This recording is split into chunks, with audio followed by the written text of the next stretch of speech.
nuestro día 16, nuestro último día. Esperemos. Quiero bajar así, ya. Esperemos llegar hoy a Santiago. Salimos de Silleda por delante 43 kilómetros para llegar a nuestro pedazo de objetivo. Hoy es nuestra última etapa de la Vía de la Plata camino a Sanabres. Nada más empezar saliendo de Silleda, damos con su iglesia parroquial de Santa Bahía, reconstruida en el año 1851. El día volvió a presentarse algo amenazante en cuanto a lluvia se refiere, pero nos respetó toda la jornada y pudimos culminar la hazaña sin ningún contratiempo. El perfil de los primeros kilómetros es un paseo agradable en descenso por una red de pistas de asfalto bien señalizadas por nuestras queridas flechas amarillas.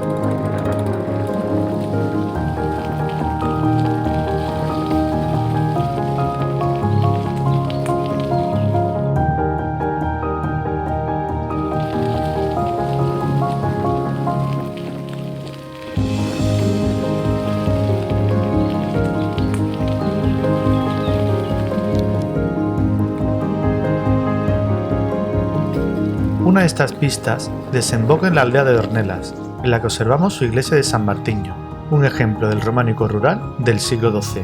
En uno de sus muros puede leerse el año 1171. Poco después, el camino entra en un bello sendero emboscado de pinos y eucaliptos, aunque algo afectado por las lluvias recientes en sus primeros tramos. Vemos las dificultades del camino: barro, fango, agua, piedras, una chuki ahí delante. Dios mío, esto es súper complicado. Podemos ahogarnos si nos caemos aquí, hay que tener cuidado.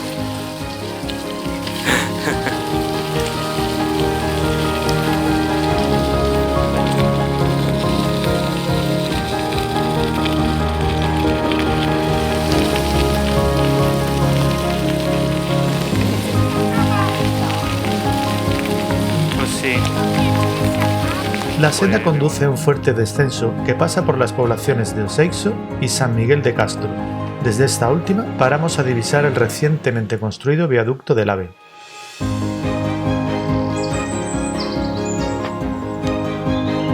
La bajada nos lleva a cruzar el río Ulla por un puente del siglo XVIII que desemboca en la población de Ponteulla. Cruzar este puente también significa pasar de la provincia de Pontevedra a la de La Coruña. Es el río, váyase usted rápido, huya.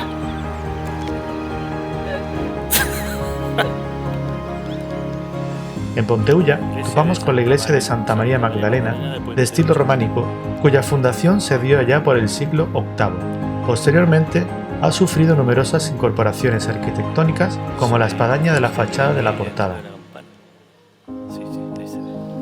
Estas piedras resbalan como sus muelas. Dejamos atrás Ponteulla y afrontamos una subida exigente por un camino empedrado. Después, la pista cambia a una senda forestal que nos lleva a Outeiro, en donde encontramos la fuente barroca de Santiaguiño, datada en el año 1670. Nos quedan 17, 18 kilómetros para llegar a Santiago. Nos queda ya muy poquito. Tras Outeiro, tomamos otra pista forestal, que muy a nuestro pesar será la última que disfrutaremos de este camino.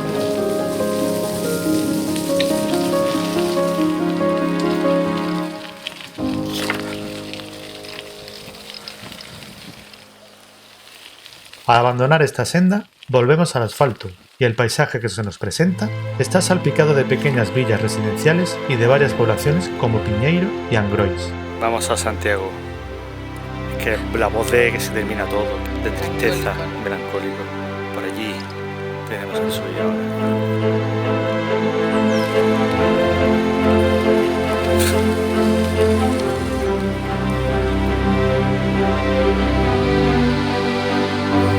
Pues en este punto fue el accidente de tren en Angrois, 24 de julio de 2013. En Angrois es inevitable no conmoverse al pasar por el lugar en el que sucedió el trágico accidente ferroviario de julio de 2013. Las muestras de oración y de respeto en el lugar son evidentes. Allí al fondo ya se ven las cúpulas. En el empedrado de la calzada del Sar No me lo puedo ya creer. podemos divisar por primera vez las torres de la Catedral de Santiago. Ah, venga, queda menos. multitud de sensaciones recorren nuestro estado físico y anímico, y entre ellas la ansiedad por terminar lo que nunca queremos que se acabe.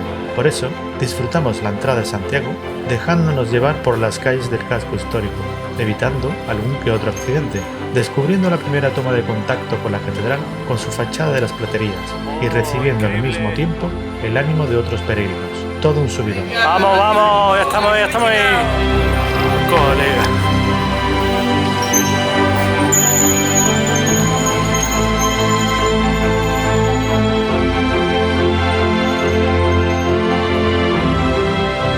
Atrás dejamos 16 días llenos de vivencias que por fin se vieron recompensadas. Numerosas estampas pasaban por nuestras cabezas, tantas que no sabríamos con cuál quedarnos. Dios mío.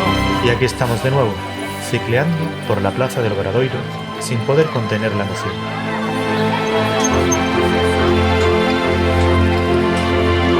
Ven para acá. Increíble, ¿no? Hemos puesto a llorar a dos como una patada. La alegría, ¿eh?